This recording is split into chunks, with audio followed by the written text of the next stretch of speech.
샬롬. 오늘 하루도 하나님의 평강이 여러분들과 함께 하시기를 바랍니다. 오늘 우리가 함께 생각해 볼 말씀 베드로전서 2장 11절에서부터 25절까지 말씀입니다. 오늘 말씀 가운데 우리가 삶의 지표로 삼고 삶의 그 중요한 그러한 의미를 가진 말씀들이 오늘 말씀 가운데 담겨져 있는 것을 보게 됩니다.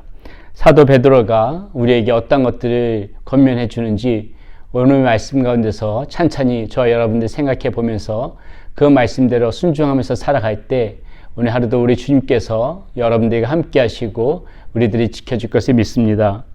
먼저 사도 베드로가 우리에게 권면해 주고 있는 말씀, 영혼을 거슬러 싸우는 육체의 정욕을 제어하라고 이렇게 오늘 말씀 가운데 나오는 것을 보게 됩니다. 11절 말씀입니다. 사랑하는 자들아, 거류민과 나그네 같은 너희를 권하노니 영혼을 거슬러 싸우는 그런 육체의 정욕을 제어하라. 하나님이 우리에게 주신 가장 귀한 선물 중에 하나를 꼽자면은 아마도 자유일 것입니다. 하나님께서는 우리를 강제적으로 이렇게 통제하기를 원하지 않으세요.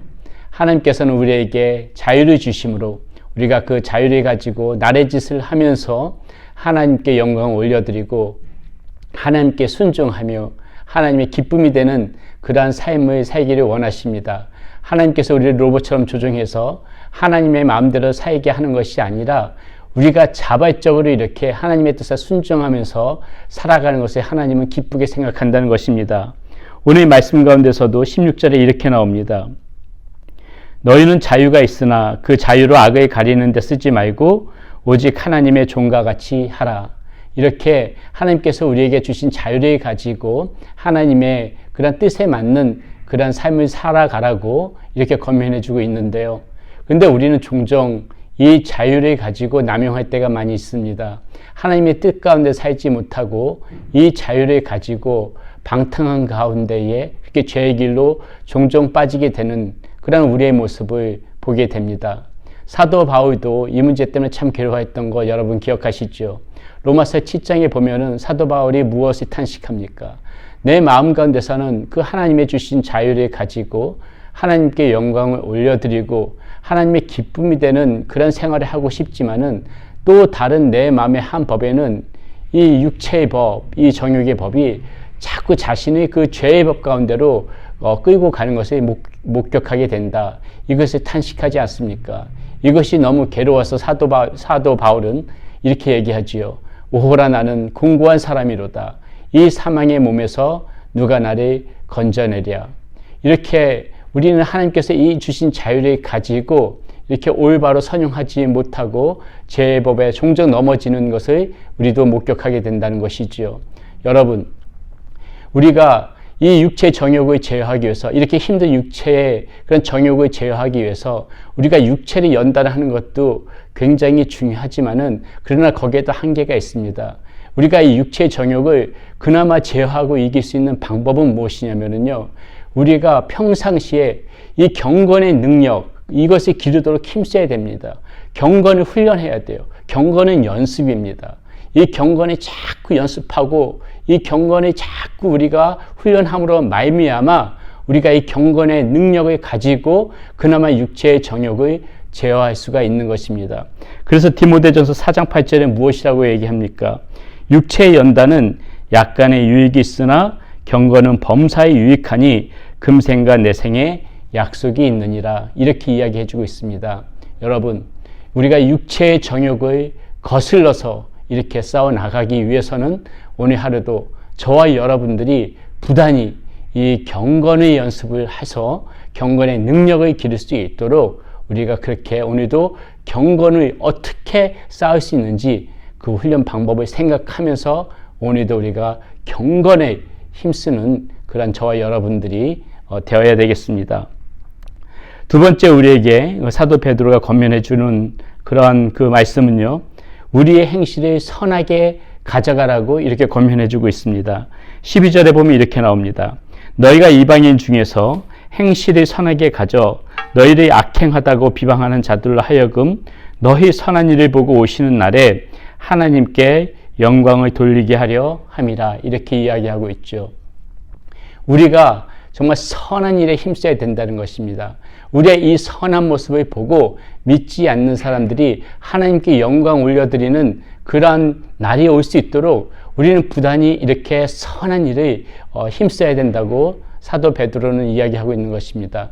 여러분, 우리는 믿음으로 구원받았습니다. 그러나 여러분, 이 믿음으로 구원받았다는 것이 어떻게 표징으로 나타나지게 됩니까? 그것은 우리의 삶 가운데 나타나지는 것입니다. 그냥 입으로만 믿는다고 해서 믿어지는 것이 아니라요. 우리가 정말 하나님 앞에서 믿음으로 구원을 받은 사람이라면은 반드시 그것이 우리의 삶과 행위로 표현되어지게 되는데요. 이 믿음으로 구원받은 사람은 반드시 이렇게 선한 일에 힘쓰게 되어 있습니다. 우리의 마음 가운데에 하나님이 주시는 마음으로 이렇게 선한 모습으로 살아가고자 그런 모습으로 다짐하고 그렇게 살아가는 것이 곧 믿음의 삶이라는 것입니다. 그것이 구원받은 사람들의 표징이고 구원받은 사람의 특징이라는 것입니다. 내가 믿음으로 구원받았다고 고백하면서도 나의 삶 가운데 선한 일들이 하나도 나타나지 않다면은 우리는 믿음을 다시 점검해 봐야 됩니다. 우리가 진정으로 믿음으로 구원받은 사람이라면은 반드시 우리에게는 이런 선한 그런 모습이 나타나지게 될 수밖에 없는 것이고 선한 일을 할 수밖에 없는 것입니다. 우리가 이렇게 믿음 안에서 선한 일을 펼쳐나갈 때에 오늘 말씀처럼 하나님을 알지 못하는 이런 모든 사람들도 하나님 앞에 우리의 모습을 보고 영광을 올려드릴 수 있다. 이렇게 이야기하고 있는 것입니다. 여러분, 가장 좋은 전도의 방법은 우리가 선하게 살아가는 모습을 보여주는 것입니다. 그 모습을 보고 많은 사람들이 하나님의 살아계심을 알게 되는 것입니다. 그렇기 때문에 우리가 입술로 전도하는 것도 중요하지만은 우리의 삶 가운데서 이렇게 선한 일을 열심히 함으로 말미암아 하나님 앞에 영광 올려드리고 믿지 않는 사람들이 주님 앞에 돌아오게 하는 그러한 일들을 우리가 해나가야 될 것이라고 믿습니다. 마지막으로 이 사도 베드로가 우리에게 권면해 주는 거 이렇게 권면해 주고 있습니다. 하나님을 생각하면서 슬픔을 참으라. 19절의 말씀 봅니다. 부당하게 고난을 받아도 하나님을 생각함으로 슬픔을 참으면 이는 아름다우나 이렇게 얘기하고 있지요. 자, 부당하게 고난을 받을 때가 있다는 것입니다. 여러분, 나는 믿음 안에서 열심히 살려고 하는데 왜 이렇게 힘이 들지? 이렇게 생각하시는 분들 많이 계실 것이라고 생각합니다. 예, 그럴 수 있습니다.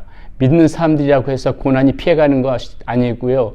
우리가 열심히 주님을 생각하면서 믿음 가운데 살아가도 이렇게 부당하게 고난이 올 때가 있습니다. 그런데 오늘 말씀 가운데서 뭐라고 합니까? 이 슬픔을 참으면은 이것이 아름답다. 이 슬픔을 참아라. 그리고 하나님께서 덧붙여서 말씀하시는 것이요.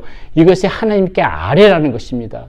이 아픔을 세상 사람들한테 그것을 세상 사람들한테 하소연하는 것이 아니라 하나님께 아뢰라는 것이에요. 자, 23절 말씀이 이렇게 나옵니다. 욕을 당하시되 맞대어 욕하지 아니하시고 고난을 당하시되 위협하지 아니하시고 오직 공의로 심판하시는 이에게 부탁하시며 이 말이 무엇이냐면요. 예수님께서 그렇게 하셨다는 거예요. 예수님께서 부당하게 고난을 당하시고 부당하게 핍박을 당했지만은 그것을 다른 사람한테 위협으로 이렇게 갚지 않고 오직 하나님께 그것을 아뢰었다는 것입니다. 여러분 오늘 살아가면서 정말 우리 삶 가운데 부당하게 이렇게 고난이 닥쳐올 때가 있습니다. 억울할 때도 있습니다. 그것 때문에 우리의 마음이 정말 아플 때도 있습니다. 여러분, 그러한 슬픔을 여러분 믿음으로 잘 참고 이겨내시고 이런 아픔이 닥쳐올 때, 이런 고난이 닥쳐올 때 그것을 사람에게 갚으려고 하지 말고 나에게 이렇게 또한 고난을 준 사람한테 그것을 되갚으려고 하지 말고 여러분 그것을 하나님 앞에 아뢰면서 믿음으로 승화시켜 나가십시오. 그것을 참는 그 모습, 믿음의 사람이기 때문에 악을 악으로 갚지 않고 그것을 참아내는 그 모습이 오늘 말씀 가운데서 뭐라고 합니까? 그 모습이 아름답다. 이렇게 이야기해 주고 있습니다. 오늘 말씀 가운데 담겨진 이 중요한 의미들을 저와 여러분들 다시 한번 생각하면서 오늘도 우리가 주님 안에서 그렇게 승리하면서 살아갑시다. 기도하겠습니다. 살아계신 아버지 하나님 감사합니다. 오늘 말씀 가운데서 주님의 뜻을 다시 한번 발견하게 됩니다. 하나님 우리가 경건의 훈련의 쌈으로 말미암아 육체의 정욕을 제어해 나갈 수 있도록 인도하여 주시옵소서. 또한 아버지 하나님, 하나님께서 주시는 그러한 마음으로 아버지는 어떠한 고난이 온다 할지라도 그 슬픔을 참으며 하나님 앞에 아뢰면서 살아가는 그러한 우리의 모습이 되어지게 하여 주시고, 그리고 선한 일에 힘쓰므로 말미암아 아버지 하나님 믿음의 삶으로 표현하는 우리 성도님들이 되어지게 하여 주시어서 많은 사람들이 우리의 모습을 보고 하나님 앞에 돌아오는 역사가 있게 하여 주시옵소서. 우리 주 예수 그리스도의 이름으로 감사하며 기도드렸습니다. 아멘.